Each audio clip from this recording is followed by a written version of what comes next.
Hello guys, what's up, this Simit Mahajan. I hope that you are doing absolutely well. So दोस्तों, मेरा थोड़ा गला बैठ चुका है बट अपना एनर्जी एकदम हाई है भाई। सो अभी हम लोग बात करने वाले हैं tax cracks of deductions under deductions from GTI. ना देखो दोस्तों, ये जो डिडक्शंस है ना, डिडक्शन चैप्टर है, वैसे स्ट्रेट फॉरवर्ड चैप्टर है। अगर तुम लोग ने पढ़ा तो स्ट्रेट फॉरवर्ड चैप्टर है बराबर। इसका अपने पास रिवीजन लेक्चर अवेलेबल है, लास्ट डे का क्वेश्चंस अवेलेबल है, इसका अपने पास मेमोरी टेक्निक भी अवेलेबल है, तो सब कुछ अवेलेबल है। तो तुम लोग वो तो देख ही सकते हो। पर अलॉन्ग विद दैट, जो उधर एक बार तुम लोगों ने वो देख लिया ना, उसके साथ साथ ये भी छोटा सा वीडियो देख लेना। बिकॉज मुझे लगता है छोटे छोटे पॉइंट्स है जो मिस आउट होते हैं लोगों से, वो हम लोग ने कवर कर लिए। ठीक है ना। अभी तक हम लोग ने कौन से टैक्स क्रैक्स कवर किए हैं? तो सबसे पहले एलडीआर क्रैक्स, बेसिकली हम लोगों ने कैपिटल गेन कवर किया, हाउस प्रॉपर्टी कवर किया, सैलरी कवर किया, पीजीबीपी कवर किया, रेजिडेंशियल स्टेटस कवर किया, और क्या कवर किया। और अभी हम लोग क्या करने वाले हैं, डिडक्शंस भी कवर करने वाले हैं। बहुत मजा आएगा। फटाफट स्टार्ट करते हैं डिडक्शंस फ्रॉम जीटीआई। देखो दोस्तों, अगर तुम लोग के चैनल पे नए रहोगे तो प्लीज एक बार छोटा सा सब्सक्राइब बटन जरूर दबाना, और छोटा सा लाइक बटन भाई के लिए जरूर दबा। चलो स्टार्ट करते हैं डिडक्शन फ्रॉम जीटीआई। सबसे पहली बात याद रखना, डिडक्शन जो होता है ना, चैप्टर 6 से डिडक्शन, ये एप्लीकेबल होता है नॉर्मल स्कीम के अंदर। मतलब नॉर्मल स्कीम के अंदर जो जो हमारे इनकम बेस्ड डिडक्शन है, एक्सपेंडिचर बेस्ड डिडक्शन है, वो सब कुछ अवेलेबल हो जाता है। बट अगर मैं 115 बीएससी का बात करता हूँ ना, 115 बीएससी में मुझे डिडक्शंस नहीं मिलते एक्सेप्ट फॉर सम डिडक्शन। बराबर, ओके। नाउ सर, ये कौन से डिडक्शन है 115 बीएससी में मिलते हैं? ये सिर्फ तीन डिडक्शंस मिलते हैं 115 बीएससी के अंदर। 80 सीसीडी 2, जो एम्प्लॉयर्स कंट्रीब्यूशन टू एनपीएस वाला बात करता है। 80 सीसीएच, मतलब जो गवर्नमेंट का कंट्रीब्यूशन है इन अग्निपथ स्कीम, बराबर।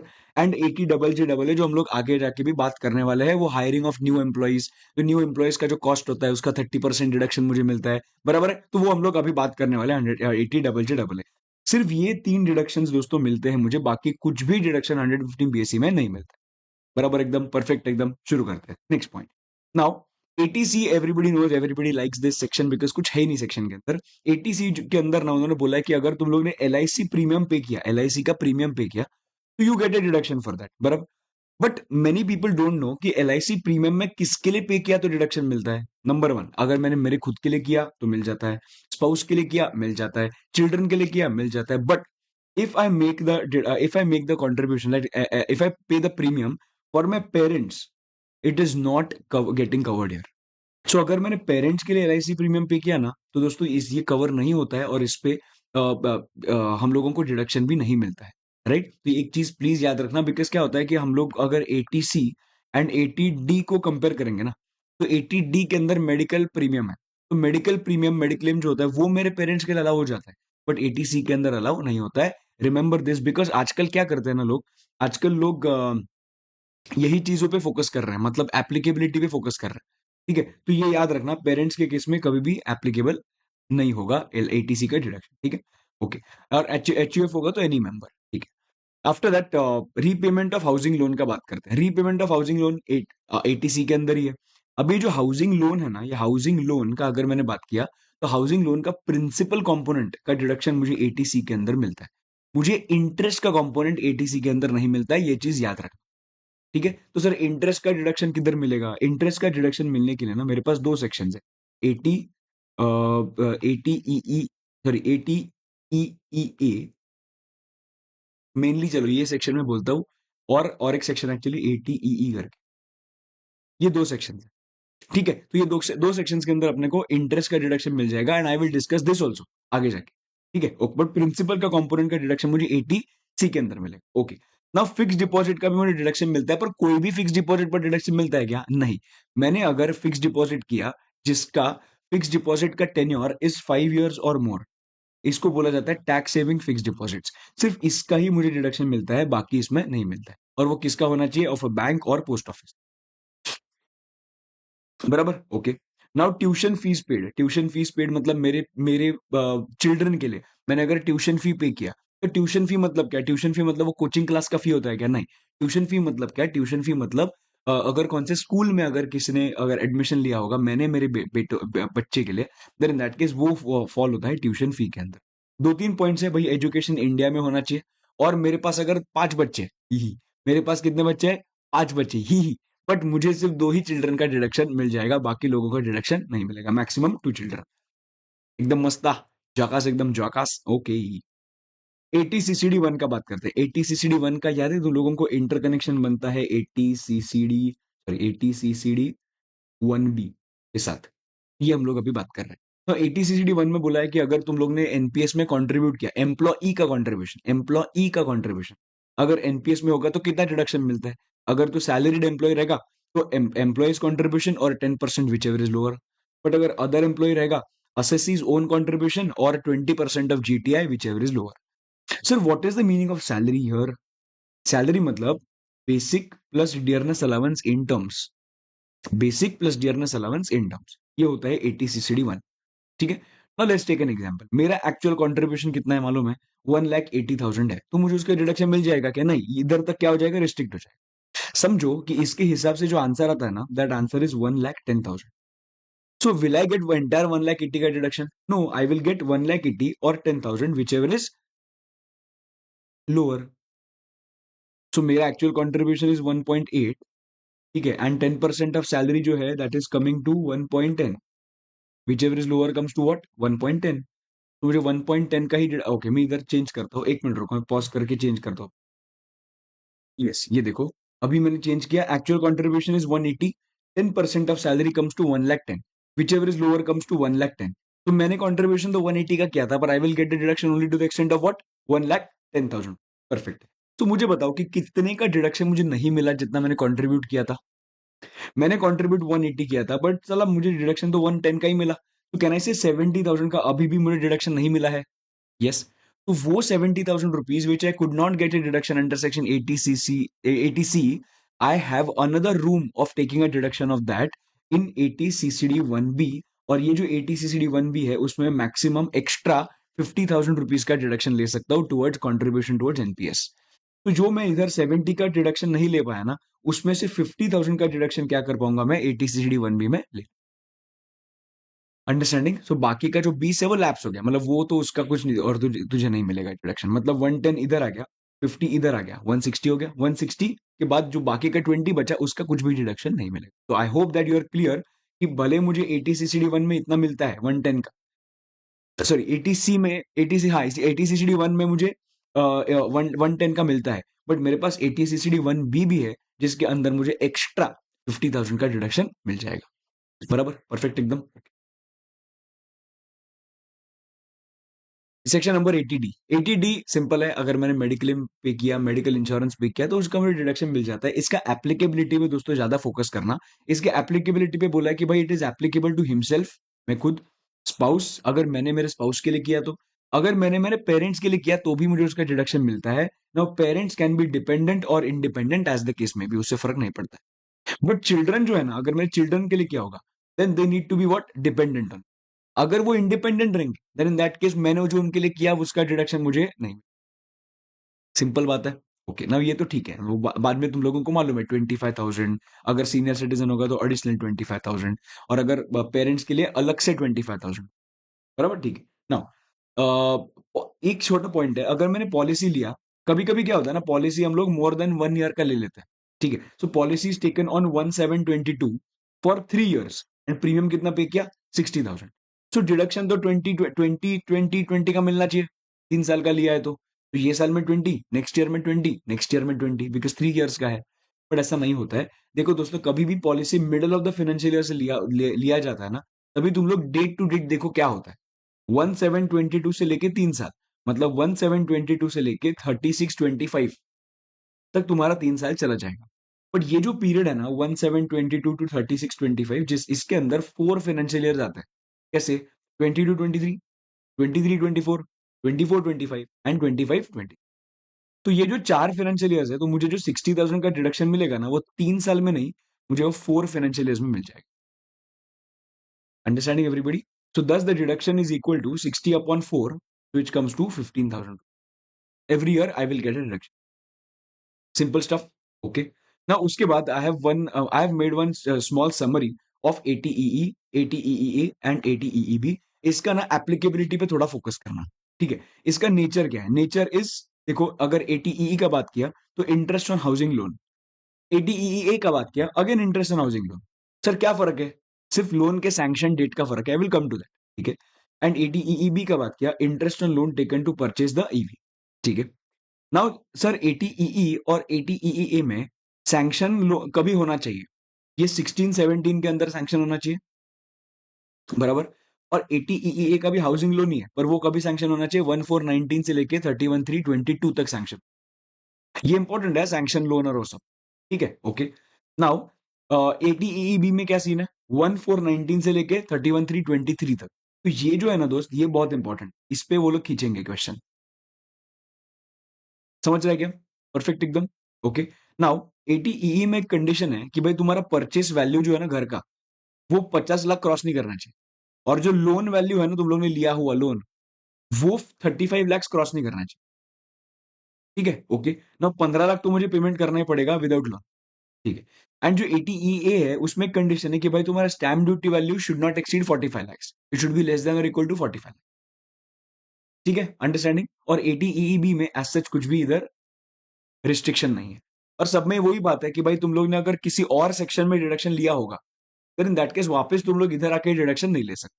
For example, interest on loan taken for purchase EV, अगर मैंने ईवी बिजनेस पर्पस के लिए लिया होगा, तो इसका मैंने अगर पीजीबीपी के अंदर डिडक्शन लिया होगा ना, देन इन दैट केस मुझे एटीईवी का डिडक्शन नहीं मिलेगा, सिंपल बात क्लियर एकदम सब लोगों को, प्रॉपर एकदम, बराबर है। तो ये नोट्स तुम लोगों को मिल जाएंगे, उसका टेंशन मत लेना, मेरे टेलीग्राम ग्रुप पे जाना और नोट्स मिल जाएंगे, ठीक है। Come to this point, eighty double G double A मैंने क्या किया है, eighty double G double A को थोड़ा सा इधर सिंप्लीफाई करके रखा है। Eighty double G double A में क्या लिखा है? Eighty double G double A 44 AB जिनको एप्लीकेबल होता है, वो कंपनी को eighty double G double A लगता है। मतलब क्या? 44 AB मतलब tax audit, which means they are talking about जो बड़े कंपनीज है, बिग कंपनीज, उनके लिए एटी डबल जी डबल ए लग जाएगा। Sir what is eighty double G double ए? मुझे क्या होता है मालूम है, देखो, अगर मैं एक बड़ा कंपनी हूं और मैं कुछ नए एम्प्लॉयज को हायर करता हूं, तो मैंने अगर नए एम्प्लॉयज को हायर किया तो डोंट यू थिंक मुझे उसका उनको सैलरीज देने पड़ेंगे? यस।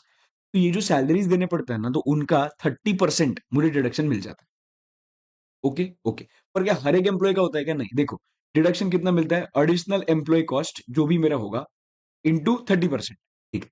पर वो हर एक एम्प्लॉय का होगा क्या? नहीं, I will come to the condition wait. तो उसके ही पहले सर, एडिशनल एम्प्लॉय क्या होता है? स्टार्ट ऑफ द ईयर में समझो मेरे पास 100 एम्प्लॉयज थे और 60 हायर किए, 60 चले भी गए, तो मेरे पास end of the financial year में कितने बचे? 100। सो इधर मुझे बताओ कि एडिशनल एम्प्लॉयज कितने हैं? 60 है क्या? नहीं, पर 60 छोड़ के भी गए ना।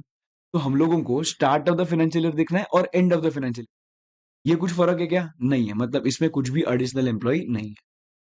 But start of the year में 100 थे, हायर किए 60, लेफ्ट 40, और बचे कितने एंड ऑफ द ईयर में? 120। तो एक्स्ट्रा कितने आ गए? 20। तो मेरा जो कॉस्ट होगा एम्प्लॉय कॉस्ट, वो 20 का ही मैं कंसिडर करूंगा, एकदम बराबर है, okay. Now 20 employees, let's take an example of 2 lakhs per annum into, मतलब इट विल बी 40 lakhs, ठीक है। नाउ अगर ये फाइनेंशियल ईयर 24-25 होगा, मतलब प्रीवियस ईयर 24-25 होगा, तो मुझे जो डिडक्शन मिलता है ना 30%, वो मुझे डिडक्शन 3 फाइनेंशियल ईयर में मिलता है, ये साल, उसका नेक्स्ट ईयर, उसका नेक्स्ट ईयर। मतलब प्रीवियस ईयर 24-25 में जो 20 एम्प्लॉइज का जो कॉस्ट था, वो मुझे एक साल में नहीं मिलेगा डिडक्शन, मुझे 3 फाइनेंशियल ईयर में मिलेगा। मतलब 24-25 में eighty double J double A कितना? 40 lakhs का 30%, विच कम्स टू 12 lakhs। 25-26 में 12 lakhs, 26-27 में 12 lakhs। Okay, no problem everybody, okay. Now ये एलिजिबल एम्प्लॉयज कौन होते हैं? जिनके इमोल्यूमेंट्स, मतलब सैलरी, बोनस, कमीशन, ये सब कुछ मिला के it is not crossing 25,000 per month,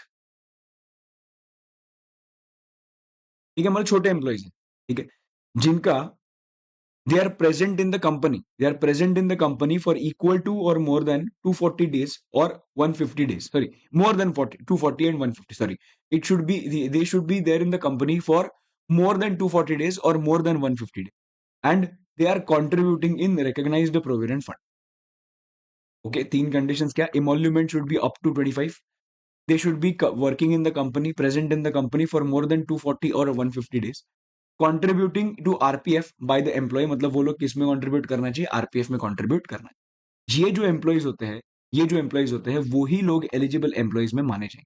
से फॉर एग्जांपल, ये जो एक्स्ट्रा एडिशन, जो एडिशन है, ये एडिशन में से सिर्फ 3 लोग ये तीनों कंडीशन सेटिस्फाई कर रहे हैं, इन दैट केस ये 3 लोगों का ही सिर्फ मैं क्या करूंगा? डिडक्शन लूंगा 30% for the 3 years। Everybody clear?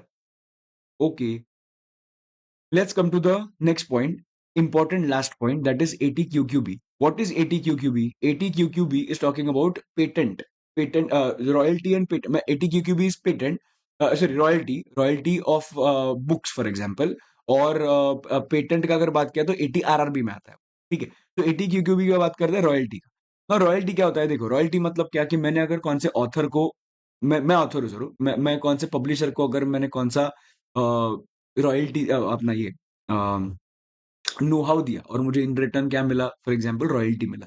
तो अगर मुझे अगर कुछ भी अगर रॉयल्टी मिला होगा तो रॉयल्टी का टैक्सेबिलिटी कैसे होगा, मेरे हाथ में रॉयल्टी टैक्स हो जाएगा क्या? यस। हमेशा याद रखना, royalty will always be taxable in my hands under income from other sources. Understanding? Income from other sources. But government is saying that since you are earning this income from royalty, and you are an author of the book and you are helping the entire country by writing your articles and everything, we will give you some deduction also. So deduction कितना होगा, देखो मैं इधर लिखता हूँ। एक author है और ऑथर ने अपना कंटेंट पब्लिशर को दिया और पब्लिशर ने उसका क्या दिया, रॉयल्टी दिया।